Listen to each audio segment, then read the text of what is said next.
রক্তাক্ত পঞ্চায়েত নির্বাচন, খুন, সন্ত্রাস, অগ্নিকাণ্ড।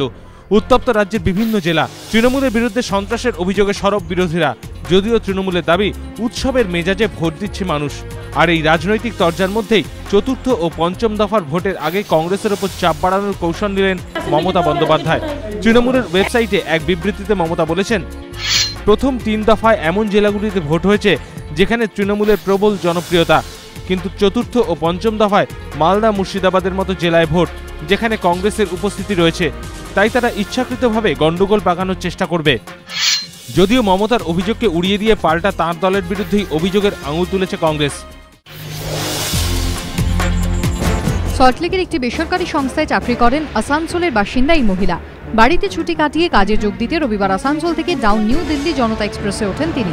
অভিযোগকারিনীর দাবি, ট্রেন ব্যান্ডেল স্টেশনে আসতেই খালি হয়ে যায় মহিলা কামরা। তখন এই কামরায় ওঠেন এক মধ্যবয়সী ব্যক্তি। ট্রেন চলতে শুরু করলে ওই ব্যক্তি কামরার জানলাগুলি একে একে বন্ধ করতে শুরু করেন। তখন এই মহিলা তার এক বন্ধুকে ফোন করেন। তার বন্ধু পরামর্শ দেন বিপদ বুঝলে পরে স্টেশনে নেমে পড়তে। এরপর ট্রেনটি যখন বালি স্টেশন ছেড়ে বেলুড়ের দিকে যাচ্ছে তখন আচমকাই ওই ব্যক্তি মহিলার হাত থেকে মোবাইল কেড়ে নেন এবং তার শ্লীলতাহানি করেন। ট্রেনের দরজার কাছে গিয়ে সাহায্যের জন্য চিৎকার করেন ওই মহিলা। অভিযোগ, কোনো নিরাপত্তারক্ষী ছিল না ওই কামরায়।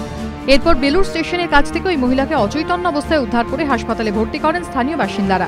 তিনি ট্রেন থেকে পড়ে গিয়েছিলেন নাকি তাকে ফেলে দেওয়া হয়েছিল তা ঠিকমতো বলতে পারেননি ওই মহিলা। সোমবার বীরভূমে পঞ্চায়েত ভোট। ইতিমধ্যেই রাজনৈতিক সংঘর্ষে উত্তপ্ত জেলা। বিরোধীদের দাবি, বীরভূমের জেলা তৃণমূল সভাপতি অনুব্রত মণ্ডলের এই প্ররোচনামূলক বক্তব্যের জেরেই আগুন জ্বলছে গোটা জেলায়।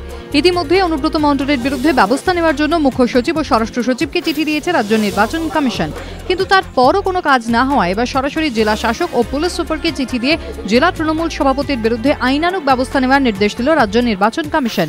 কমিশন সূত্রে খবর, চিঠিতে আইনে স্পষ্ট ধারার উল্লেখ করে অনুব্রত মণ্ডলের বিরুদ্ধে আইনানুগ ব্যবস্থা নেওয়ার নির্দেশ দেওয়া হয়েছে। সোমবার ভোটের দিন অনুব্রত মণ্ডলের গতিবিধি নিয়ন্ত্রণ ও নজরদারির নির্দেশও দেওয়া হয়েছে ডিএমএসপিকে।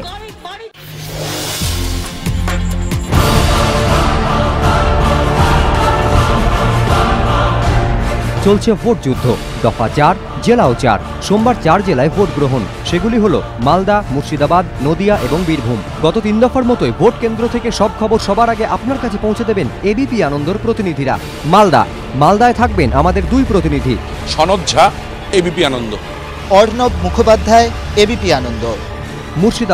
মুর্শিদাবাদে থাকছেন আমাদের 4 জন প্রতিনিধি, মিতুল চট্টোপাধ্যায়, এবিপি আনন্দ। আশিস বাগচি, এবিপি আনন্দ।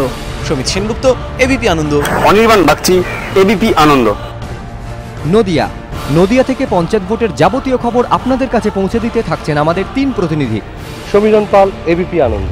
ময়ূক ঠাকুর চক্রবর্তী, এবিপি আনন্দ। প্রদ্যুৎ সরকার, এবিপি আনন্দ।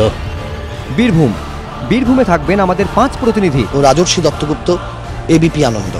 নিমাই পান্ডা, এবিপি আনন্দ। গোপাল চট্টোপাধ্যায়, এবিপি আনন্দ। প্রদীপ দাস, এবিপি আনন্দ। এরশাদ আলম, এবিপি আনন্দ। আর সমস্ত খবর নিয়ে প্রতি মুহূর্তে রাজ্য নির্বাচন কমিশনের দপ্তর থেকে থাকছেন আমাদের প্রতিনিধি দীপক ঘোষ, এবিপি আনন্দ। ভোট পর্বের সরাসরি সম্প্রচার সকাল 7টা থেকে, সেই সঙ্গে স্টুডিওয় আলোচনা। সব খবর সবার আগে শুধুমাত্র এবিপি আনন্দে। এবিপি আনন্দ।